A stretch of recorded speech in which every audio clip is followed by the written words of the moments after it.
প্রেয়সী সেই তো আবার দুজনে দেখা হলো, জানি না কি নামেতে তোমাকে ডাকবো বলো।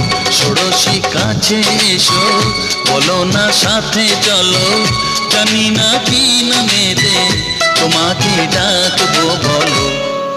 চোখের তারায় কি জাদু, মুখের হাসি কি মধু, এমন আগুন আগে তো দেখিনি।